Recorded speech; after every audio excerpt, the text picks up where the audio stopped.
Okay, so welcome, Jenny. I'm really looking forward to this interview with you. It's nice to be interviewing you because we've studied together and everything. Thank you for having me. You're very welcome. So I'm interviewing you now for Brussels Mindfulness and the Mindful Awareness and Recovery from Compulsive Habits course that I'm going to be teaching. So I wanted to really look at how this course was developed. And as you're the person that on which the course I'm teaching is actually based on, I really wanted to know, what prompted you really? So, first of all, really maybe asking if you can describe the MEAR program. Yeah, sure. So what MEAR stands for. Okay, yeah. So MEAR is for Mindfulness in Early Addiction Recovery. It's designed really as an introduction to mindfulness, and that also includes some tools for recovery.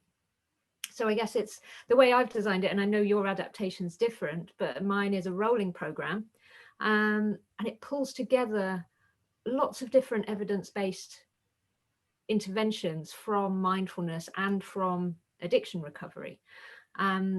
Each group is a standalone group, and each one has a topic that's related to that. So when you say group, do you mean each session of the actual Each session? Yeah.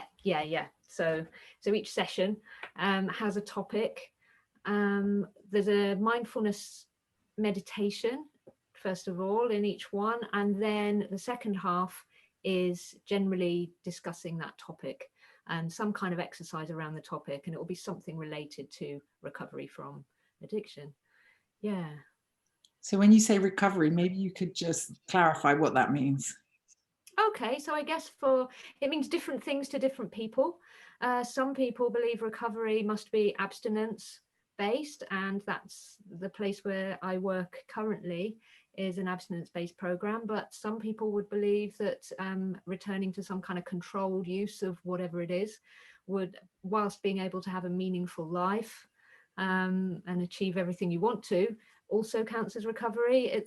I think the thing everyone's agreed on is that it's living a life not feeling ruled by your addiction or compulsion, but instead feeling that you're in charge of it. Okay. Yeah. And what prompted you to develop MEAR? I mean, where did the idea come out of, and why was this your particular area of interest, and why did you think it was needed actually? Well, so I've been working in addiction for 20 years in all different sorts of roles. This last role I'm in, I work as the nurse prescriber at the detox unit. And I started teaching mindfulness there when I was doing the masters in mindfulness a couple of years ago. And it had already been running for a while, and I just kind of took it over and was running it and started experimenting with adding things in that I knew worked from other parts of addiction recovery, and adding in the mindfulness stuff, and it just grew and developed from that. Really, it was just scrappy notes on bits of paper for a long time, and it developed into a more coherent program as time went on. And I'm very much asking for people's feedback about what they felt worked, the participants, and yeah, and I guess my real goal for it was there isn't a lot of research into mindfulness with a rolling program, but also mindfulness at this early stage in recovery, and I just wanted to do some research into it to see if it was safe, to make something that was safe and make something that was effective, so that it gives people tools that they can really go out and use and actually help to live in recovery. That's fantastic. And what about now? Whereabouts are you now with your research? So I just finished the research, just discovered that I passed the masters, which is fantastic. And I'm going to present the research at the Society for the Study of Addictions conference this year. They funded the study. And yeah, so I'll be presenting there and then hopefully getting it published. So there will be something in the published literature about mindfulness at this stage of recovery, in this very early stage, and of a rolling program. So it's quite exciting. Yeah, I heard you got a distinction for that, Mum. I want to embarrass you, but I think we should mention Yeah, thanks. And how do you feel about your program MEAR being adapted? Like, for example, for the program I'm going to be teaching, mindful awareness and recovery from compulsive habits. How do you feel about it being adapted into a more like general public setting for people with all sorts of different, maybe compulsive habits? Yeah, I think it's fantastic. I think really this group at its core, while it's been developed for people with kind of severe addictions to substances, you know, yes, there are obvious differences, that there are chemical changes that happen in the body when you're physically dependent on alcohol, but this group doesn't really address that stuff. It addresses the other stuff, that is the similarities really between all of us. You know, it's a universal human thing, this craving, this wanting things to be different, this needing something to fix how we feel. And I just think it's fantastic that this can be spread out. I was going through the group outlines and looking at them and thinking, there isn't a one there that can't be adapted, that, you know, that isn't already there really for everyone. You know, thinking about how we're triggered.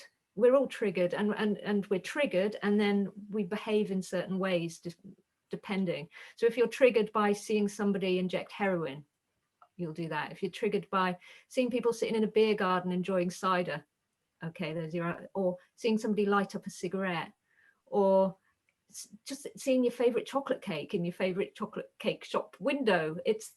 We're hit by these compulsions, these cravings, and actually if we can find the space in that, using mindfulness tools to respond differently to all of those things, that it doesn't, you know, the heroin addict can respond similarly to the cake addict, to the person eating too much cake, you know. It's about controlling those, finding the space to control those compulsions, I guess, rather than feeling controlled by them. So I think it's a universal thing. I think it's great. I'm really excited actually about your program. Okay, and what do you think? So you mentioned that the similarities between them. What are the similarities in a way between all these different types of compulsive habits? What are them like? What's going on in the brain, or what is it similar? Yeah, so so we have the reward pathways in the brain where dopamine gets fired off when we do certain things, and that might be having sex, it might be doing cocaine, it might be eating a meal. Our bodies are adapted. Our body mind complex has adapted to squirt out certain chemicals to tell us that those things are good and will help us carry on the species. Sex, eating, comfort, all of those things. But they get hijacked sometimes. That same pathway gets hijacked and just gets a little bit too entrenched, I guess, and hijacked by things like cocaine or cigarettes, or you know, eating too much, shopping. Yeah, that actually the internet, the classic, isn't it? Yeah, social media, all of that. And it's the same reward pathway for all of that stuff that's being triggered. And actually part of what we need to do is work out other ways, and we can do it, work out other ways of firing off that reward pathway and finding fun in life, and controlling that, dialing down that automatic response. Okay, thank you. I think that's valid, actually. I think we've explored all the different areas. So thank you very much for thank you. explaining a little bit the connections, and also just talking about where it came from and how it's developed. It's really exciting to be teaching something based on what you've developed, because I know how much work went into that. So I'm very happy to be passing on some of that knowledge and putting it in another area. Yeah, and I'm so pleased you are. Thank you.